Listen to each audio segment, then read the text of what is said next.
भगवान कल्कि के विषय में आचार्य प्रमोद कृष्णम जी ने गहरा अध्ययन किया है।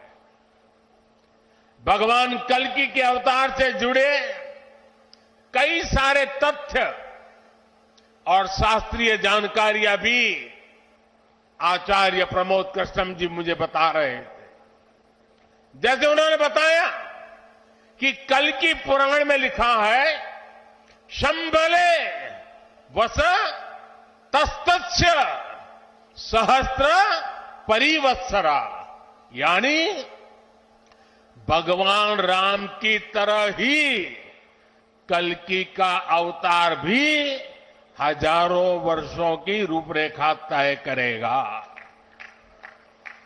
इसलिए भाइयों और बहनों, हम ये कह सकते हैं कि कल्कि काल चक्र के परिवर्तन के प्रणेता भी है और प्रेरणा स्रोत भी है।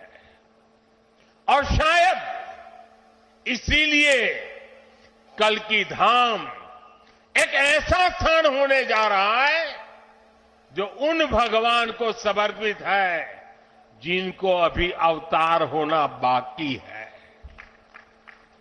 अब कल्पना करिए, हमारे शास्त्रों में सैकड़ों हजारों साल पहले भविष्य को लेकर इस तरह की अवधारणा लिखी गई।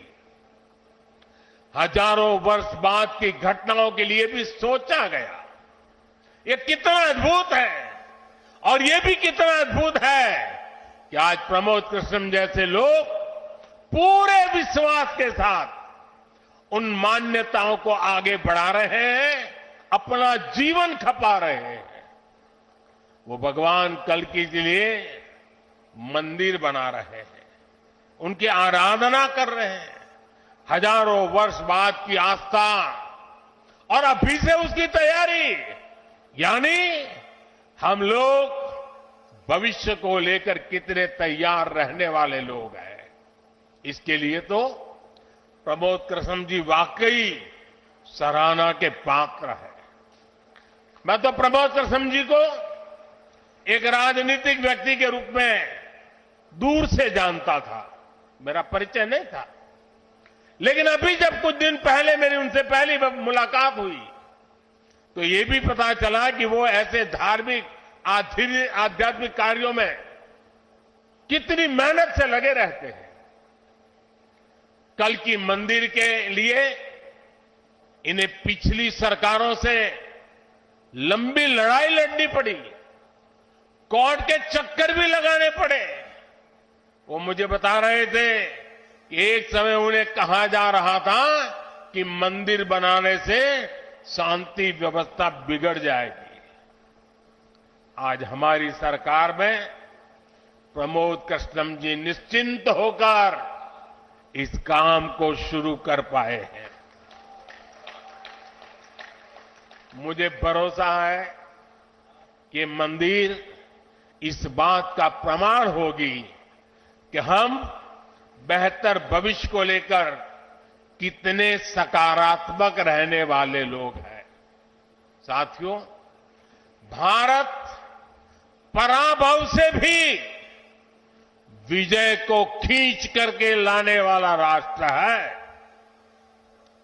हम पर सैकड़ों वर्षों तक इतने आक्रमण हुए, कोई और देश होता, कोई और समाज होता तो लगातार इतने आक्रमणों की चोट से पूरी तरह नष्ट हो गया होता। फिर भी हम न केवल डटे रहे बल्कि और भी ज्यादा मजबूत होकर सामने आए।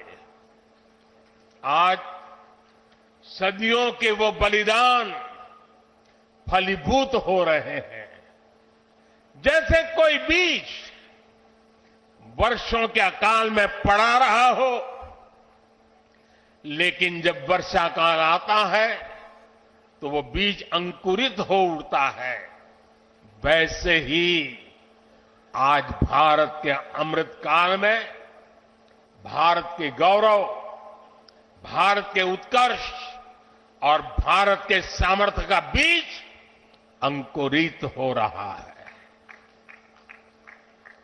एक के बाद एक हर क्षेत्र में कितना कुछ नया हो रहा है।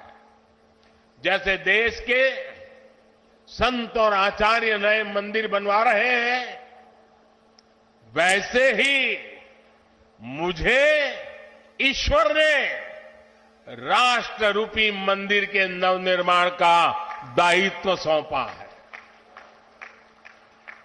मैं दिन रात राष्ट्र रूपी मंदिर को भव्यता देने में लगा हूं, उसके गौरव का विस्तार कर रहा हूं।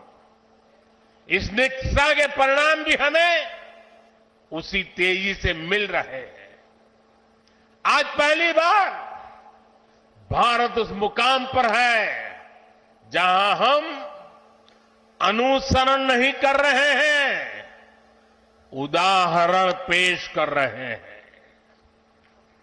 आज पहली बार भारत को टेक्नोलॉजी और डिजिटल टेक्नोलॉजी के क्षेत्र में संभावनाओं के केंद्र के रूप में देखा जा रहा है।